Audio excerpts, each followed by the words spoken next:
आज के समय में रिश्तों में अपनापन विश्वास खत्म होता जा रहा है। असली जगह अविश्वास, उसकी जगह अविश्वास बढ़ता जा रहा है। परिवार की मर्यादा बचाने के लिए लोग झूठ का सहारा लेकर जी रहे हैं। ऐसे दोहरे जीवन शैली का क्या करना चाहिए, मार्गदर्शन करें। आज के संदर्भ में परिवार टूट रहे हैं। क्यों टूट रहे हैं? पहले परिवार पुरुष प्रधान था।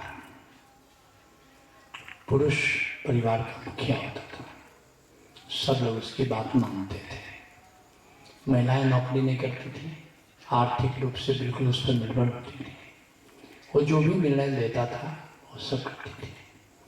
पति परमेश्वर होता था। और आजकल क्या है? पति क्या हो गया है? गर्दभेश्वर, बराबरी का मामला हो गया है, गर्दभ हो गया है। तो उसका सम्मान कितना होगा? तो परिवार तो टूटेगा ही टूटेगा। विदेशों में परिवार टूट गया क्योंकि पत्नी और पति दोनों इक्वल हो गए। जब इक्वल हो गए तब किसी का वर्चस्व तो रहा नहीं। हाँ, दोनों की कुछ अच्छाइयाँ थी, कुछ बुराइयाँ थी। पुराना जो समाज था जिसमें पति या पुरुष या ज्वाइंट फैमिली हुआ करती थी, जो वरिष्ठ थे उसकी बात सब लोग मानते थे, उसमें भी कुछ बुराई थी। बुराई ये थी कि लोगों के अपना इंडिविजुअलिटी के विकास का, खास करके महिलाओं के विकास का बहुत स्कोप नहीं था। ये बात बिल्कुल ठीक है, लेकिन उसका एडवांटेज क्या था? परिवार मिलजुल करके रहता था, एक साथ रहता था।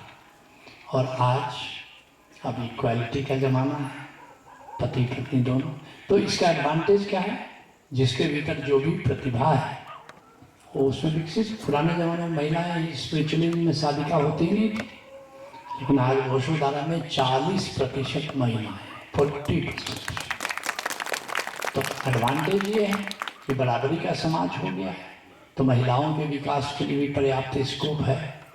लेकिन डिसएडवांटेज क्या है? अब टूटने के लिए भी पर्याप्त स्कोप है।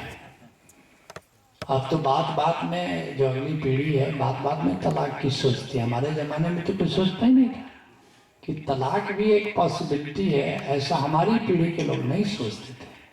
लेकिन अब हमारे बच्चे, अब वो तो सोचते हैं। हमारे बच्चों के बच्चे वो तो 3-4 साल निकल गए तो बहुत है। तो हर संस्था का, हर इंस्टीट्यूशन का, हर परंपरा का, हर सामाजिक मूल्य जो होते हैं उसके एडवांटेज डिसएडवांटेज दोनों होते हैं। तो परिवार टूट रहे हैं, लेकिन एक बात है, एडवांटेज ये है कि अब इंडिविजुअल डेवलपमेंट का स्कोप बहुत हो गया है। तो कोई भी चीज़ आती है तो पैकेज में आती है। अगर स्वतंत्रता आ रही है, लिबर्टी आ रही है, इंडिविजुअलिटी आ रही है, तो परिवार तो टूटेंगे। पुराने ज़माने में परिवार टूटते नहीं थे, लेकिन इंडिविजुअल डेवलपमेंट का ज़्यादा स्कोप भी नहीं था। खासकर महिलाओं के विकास का तो कोई उपाय ही नहीं था। महिलाएं या तो किचन में रहती थी या बेडरूम में रहती थी, चौखट के अंदर। आधी आबादी के विकास का कोई स्कोप नहीं था, लेकिन परिवार बच गया। अगर दोनों में चुनना हो, मैं कहूँगा इंडिविजुअल स्वतंत्रता, इंडिविजुअल लिबर्टी, इंडिविजुअल डेवलपमेंट, ये ज़्यादा इम्पोर्टेंट है। परिवार टूट जाए तो टूटने दे, उसको बचा के राख गया है, सड़ गया है, उसको बचा कर करना भी क्या है। ये स्वतंत्रता ज़्यादा मूल्यवान है, परिवार मूल्यवान नहीं है।